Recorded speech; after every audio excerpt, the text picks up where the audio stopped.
ขาดได้ยินเสียงบุญใจจังไว้กับบ่อยู่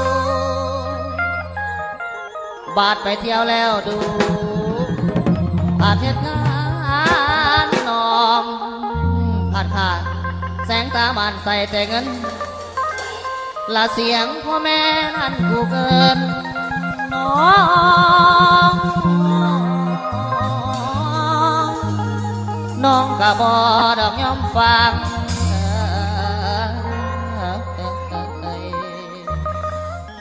ท่านได้ยินน้องเพลงดังแม่นเฮ็ดหยังกะยังยอมแม่นเฮ็ดหยังกะยังยอม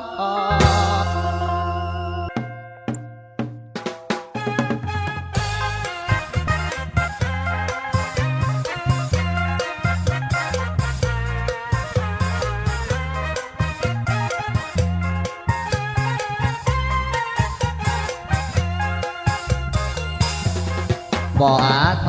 รเรียกบาดกาเงินคำพ่อแม่เตือนเงิน3 น้ำ 4เงินบอกสอนมีแต่แนวดีดีส่วนน้องนั้นติ๊กมีแต่ไปหาเงินขอพ่อแม่แรงเศร้าปันดึงขาเต่าแล้วเอาใส่เพื่อนปันเฮ็ดงานสร้างมาขาดเลือกเกินมัวแต่ไปขาขี่หลุดแง่รถแอนแลนเป็นเส้นเป็นสายสอนพายผู้ชายคอยหนุดอายใจแท้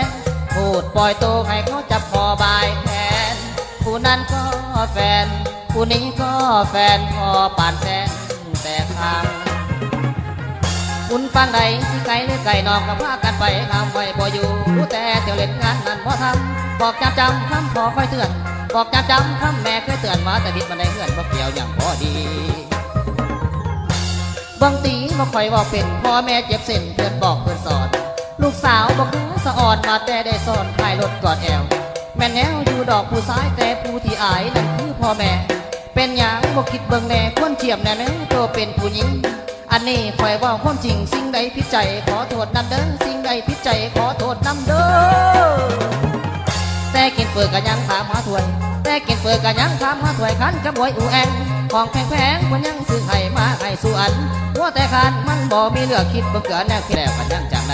คุณปางใดอยู่ไกลหรือไกลนอกก็พากันไปจนแจ้งจนหุงเที่ยวเป็นฝูงพบปันนกเอียงเสียงของนั้นบอกน้องนั้นหันไว้หัวใจบอกน้องนั้นหันไว้หัวใจยาสุมหลงไหลอ้ายเด้อสาวบ้า